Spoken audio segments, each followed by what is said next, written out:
Yes, it's Senior Ito. Nagulat ako at agad na tauhan, minulat ko ang aking nakapikit na mata, tila ba binuhusan ako ng isang damakmak na yelo dahil sa hiya, nag-iinit ang pisngi ko at ibig kong nalang maglaho. Dama ko ang dahan-dahan nitong pagbitiw sa akin. Kita ko ang isang pilyong ngiting sumilay sa mga labi nito, sabay kindat sa akin pagkatapos ay dagling humarap sa pintuan, kung saan nandoon ang isang kawaksi. Senior Ito, si Madam nasa kabilang linya, sabi ng kawaksi at pagkatapos ay tumalikod. Senorito, nauutol kong ulit sa kataga, na hindi mo ari.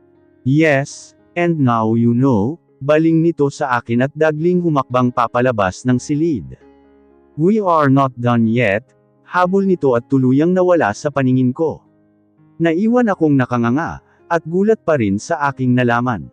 But ang show nga ko, napakagat ako ng aking mga labi, sabay na natampal sa noo, pabagsak na naupo sa malambot na kama. Mariin kong naipikit ang aking mga mata. Bibitayin na talaga ako ng lalaking iyon, hindi pala kay Senior Ito Luz Del Noria na iyon. Baka bukas wala na akong babalikang trabaho, kailangan ko pa naman ng income sa mga panahong ito. Lagot ka talaga babae ka, bulong ng utak ko. Napasimangot ako sabay gulo sa aking tuwid, at mahabang buhok. Gusto ko nang maglampasay sa sahig, at magngangawa dahil sa hiya. Lord maawa ka naman, huwag mo naman akong ipasesanti, promise magpapakabait na po ako, kailangan ko talaga ng trabaho eh. Kainis naman kasi itong sarili ko, ang utak ko, walang preno-preno kung magkapagbigay ng instruction sa bibig ko, ayan tuloy na pahamak ako, at gusto ko nang mamatay, gusto ko nang lumunin na lang ako ng lupa, at maglaho na parang bula.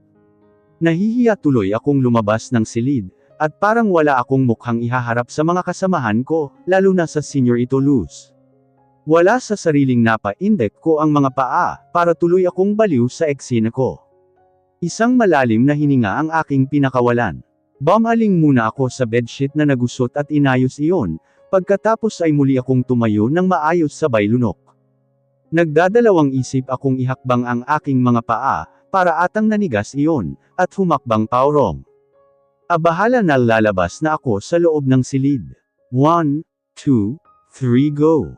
Akma ko nang ihakbang ang aking paa, nang may biglang nagbukas muli ng pinto ng silid. Ay anak ng top neneng, nagulantang ako na halos mawalan ng balanse, sabay sapo sa kanyang dibdib.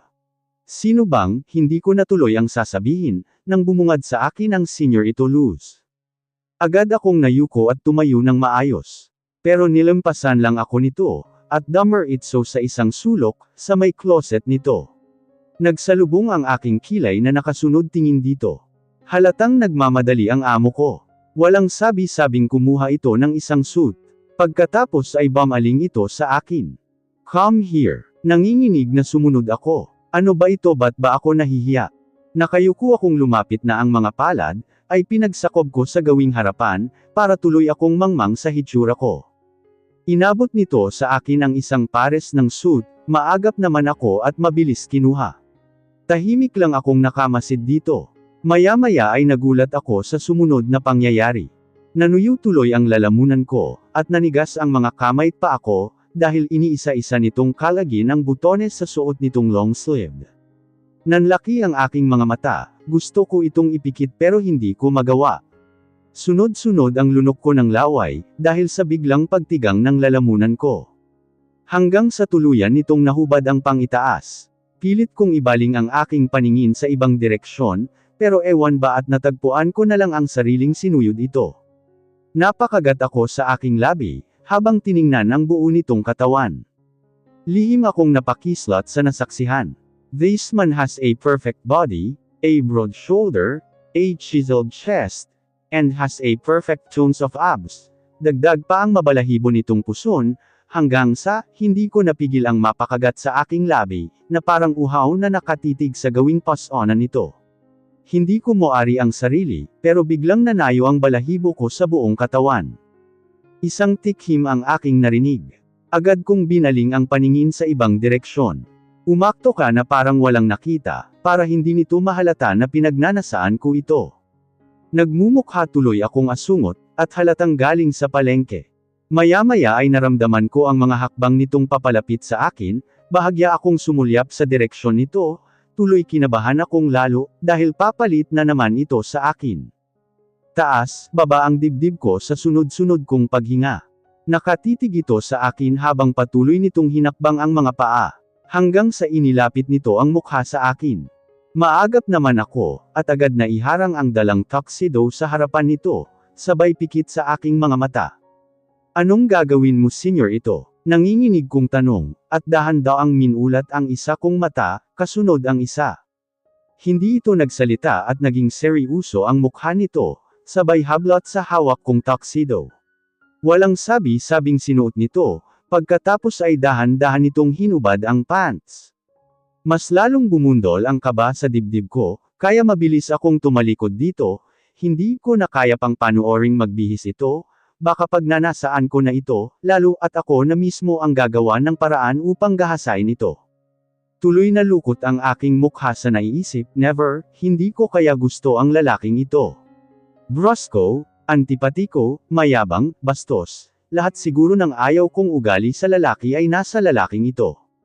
You are not that comfortable, aren't you?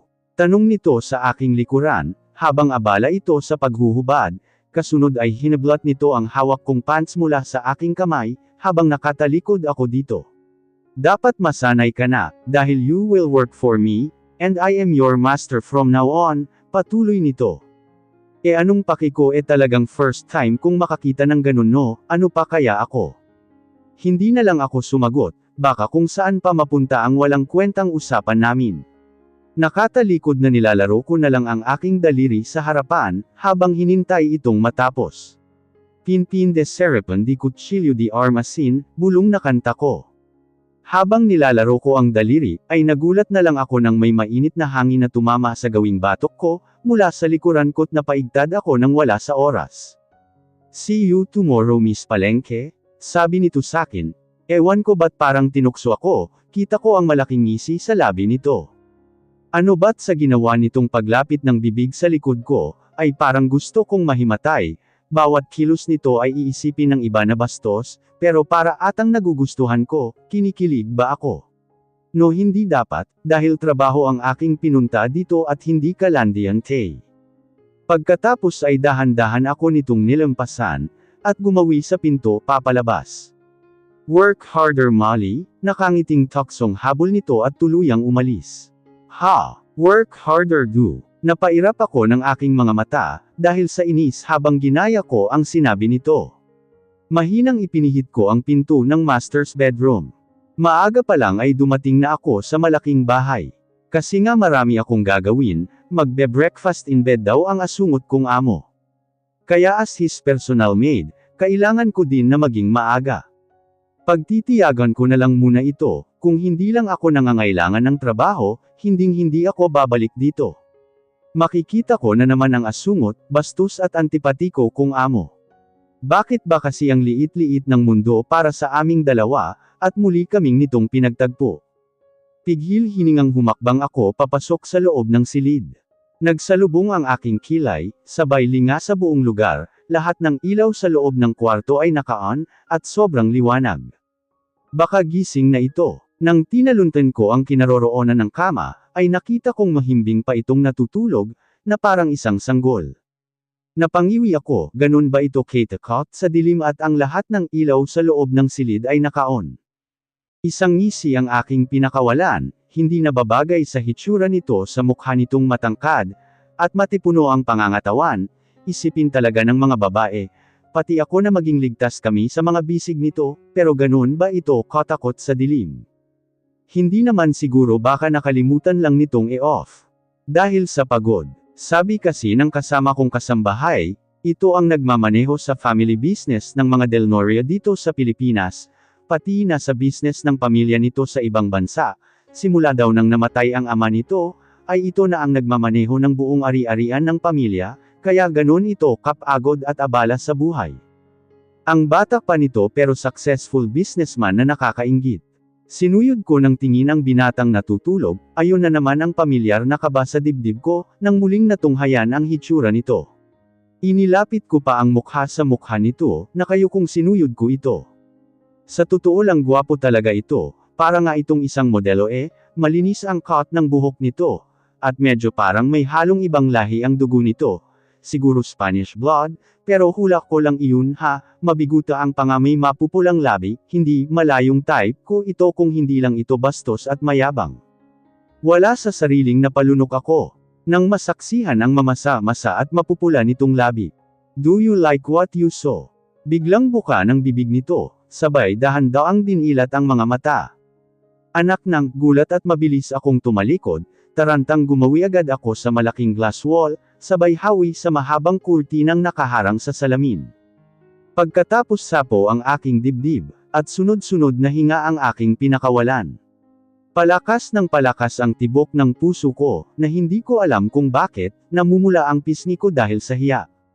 Nakakahiya ka Molly. Saway ko sa loob, sabay pikit ng aking mga mata.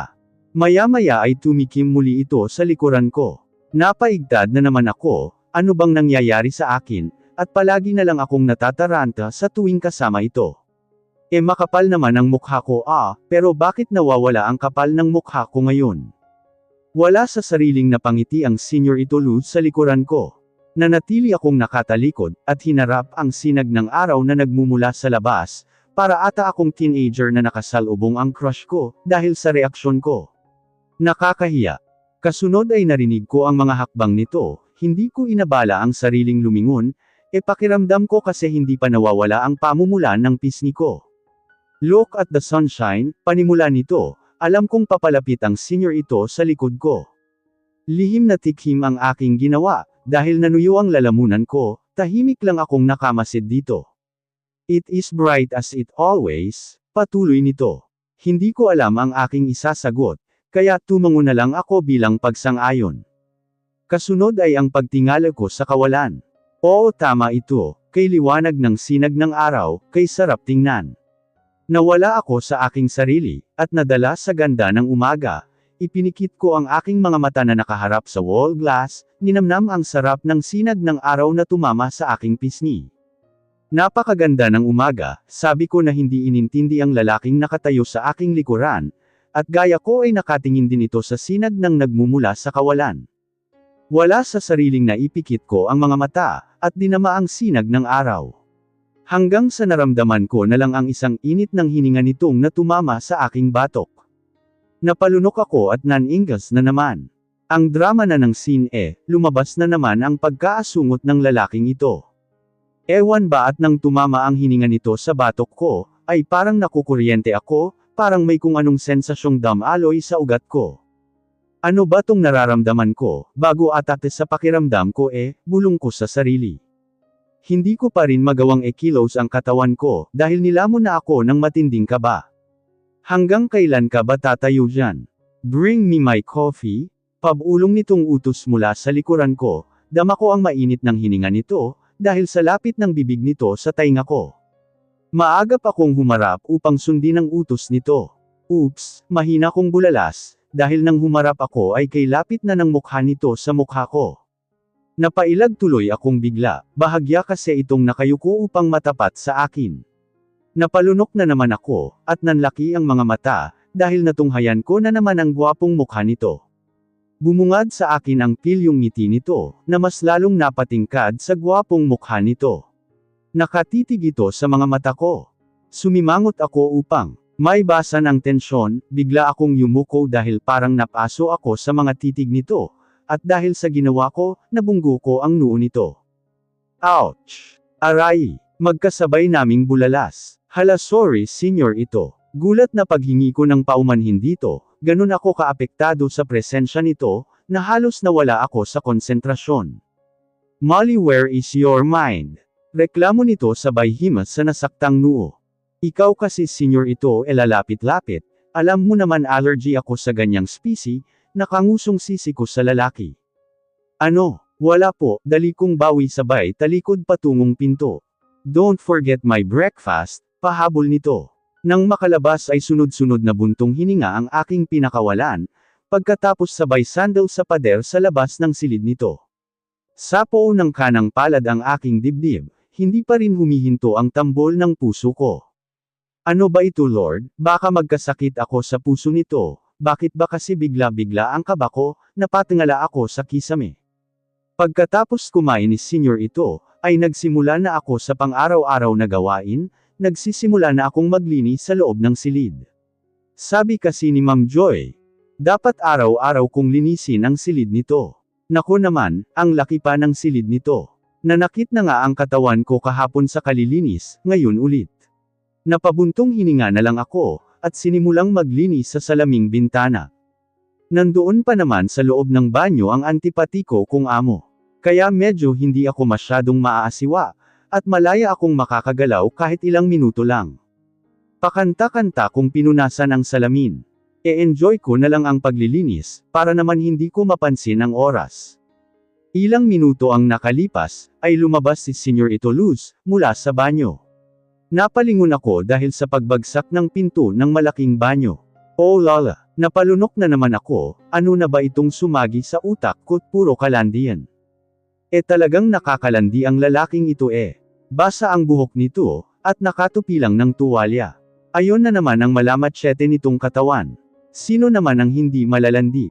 Diyos ko Lord, bakit mo naman kasi ipinangalanda ka ng lalaking ito sa aking harapan? Ayan tuloy naging marumi na ang utak ko, gusto ko ng papakinta, lihim akong napasulyap dito sabay kagat ng labi. Nahinto ko sa ere ang aking mga kamay, habang nakatuon ang paningin ko dito, halos nga lumuwa ang aking mga mata at tumulo ang aking laway.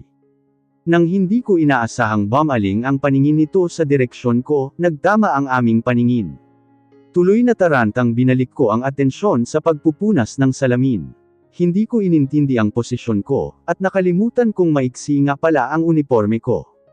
Weekend, kailangan na muna ni Luz makapag-relax, dahil buong linggong babad ang utak niya sa negosyo. 5 years na siyang namahala sa kanilang ari-arian, simula nang mamatay ang mga magulang niya. Kailangan niyang panindigan ang lahat ng responsibilidad na iniwan ng mga ito sa kanya, at sa awa ng Diyos maayos niyang naitaguyod ang kanilang negosyo. Isang buntong hininga ang kanyang pinakawalan, habang nakababad ang kanyang katawan sa bathtub. Sinipat niya ang paningin sa loob ng banyo. What's the point of working so hard? Wala na ang kanyang mga magulang, dahil namatay ito sa isang aksidente. Ang kapatid din niyang babae ay wala na rin. Minsan gusto na rin niyang sumunod sa mga ito, ano naman ang gagawin niya sa mundo? Mga malapit na kamag-anak, at kaibigan niya'y palagi siyang tinatanong kung may mapalad na bang nakabihag ng puso niya, for heaven's sake wala. Hindi nga niya alam kung ano ba talaga ang batayan ng pag-aasawa. Wala ring babaeng nakabuhay ng interes niya, meron naman siyang mga flings, pero hanggang dun lang iyon. For bed and pleasure. Muli isang buntong hininga ang kanyang pinakawalan bago tumayo. Pagkatapos ay tinungo niya ang shower upang magbanlo at linisin ang buo niyang katawan. Malaya niyang pinadaloy ang maligamgam na tubig sa kanyang buong kahabdan.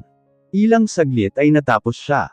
Kinuha ang isang tuwalya na nakasabit, itinupi niya iyon sa kanyang baywang, mabuti at naalala niyang may bago na pala siyang personal maid. Nakasanayan kasi niyang maghubad pagkatapos maligo, pero ngayon iba na, kaya kailangang maging aware siya sa kanyang paligid, mahirap ang isang at napaka-inosente, parang walang kamuwang-muwang sa mundo. He wrinkled his nose upon thinking about his new personal maid. The woman is young and very innocent. Bakit ba yun ang pinili ni Joy na maging personal maid niya? Okay na sana siya sa may edad na. Ipinihit niya ang pinto ng banyo upang lumabas, bumungad sa kanya si Molly naglilinis ng salaming bintana ng silid niya. He knew her name already. He asked Joy about her since they'd met not just once, but twice in coincidence. Napangiti siya nang mapakla nang maalala niya ang una nilang pagkikita. That was the worst meeting ever. Nailang-iling siya, but she is cute. Not just cute, but she is pretty yet very innocent. Binaling niya ang paningin dito. Pero the lady's eyes was already pointing at him, napalunok tuloy siya sa mga titig nito sa kanya. She looked so hot the way she stared him, her lips parted a little while staring at my direction, nakakapanibago but the lady's stares affecting him. Nakanganga itong nakatingin sa kanya, and the way she stared him made him feel more masculine. Nakakaano, ano ba itong nasa kukuti niya, at parang pinagnanasaan niya ang dalaga. Ilang saglit ay muling binaling ng dalaga ang sarili sa ginagawa. Napangiti si Luz, "This lady is different, she is so interesting." Pagkatapos ay binaling na lang niya ang kanyang atensyon sa sarili, hinakbang niya ang mga paa patungo sa closet at nagbihis, pilit niyang isinentro ang diwa sa ibang bagay. Naupo siya sa ibabaw ng kama. Hindi na lang niya binaling ang sarili sa dalaga, baka kung ano pa ang maisip at magawa niya dito. Kinuha niya ang laptop niya, naisipan niyang e-check ang ibang mga dokumento at mga emails niya. Halos kalahating oras din siyang nanatiling ganon, nanakit tuloy ang likod at leeg niya, he stretches his arms upang mawala ang pangangalay niya. Nang aksidenteng napatuon ang kanyang paningin, sa likod ng dalagang abala sa pagpupunas sa ibabaw ng glass table. Napalunok siyang bigla, pilit niyang ibinaling ang paningin sa ibang direksyon, pero kusa yung bumabalik sa likod ng dalaga. He pursed his lips to hide the desire that engulfed his body. His body is getting hot. He can almost see Molly Red Anu from behind. He can see her beautiful, sexy and fair body. Bakit naman kasi sexy clothes ang sinuot ng babaeng ta? Jesus! Mahina niyang bulalas sa sarili. Bakit ba ang iksi ng suot nitong uniforme, hanggang kalahati lang ng hita nito? Kaya hindi niya maiwasang mapasulyap dito sa tuwing tutuwad ito, dahil mababa at hanggang tuhod nito ang mesa. She has a white fair skin. Ang mga hita at binti nito ay walang kahit anong bahid na pilat o scar, mahahaba ang mga biyag. This Palenque girl has a perfect body shape, she has a curve and an average chest and almost his type. Napangiwi siya, did he said his type? And then he felt something strange there, something starts getting mad, and he glances down there. His readiness is ready to fight. Goodness! Pinilit niyang tumalikod sa kabilang bahag, upang hindi masentro ang atensyon niya sa sexing pangupo ni Molly, but then parang bumalik-balik iyon sa kanyang utak, ang suot nitong pulang ano kahit nakatalikod na siya dito. Mariin niyang ipinikit ang kanyang mga mata. Sobrang iba na ng pakiramdam niya. What's with this lady? Parang may pinukaw ang babaeng ito sa katawan niya. Was it lost? Marahas siyang tumayo mula sa kama, mabigat ang kanyang mga paang tinaluntan ang kinaroroonan ng dalaga. He can't take it anymore, kaya puwersahan niyang hinablot ang braso nito.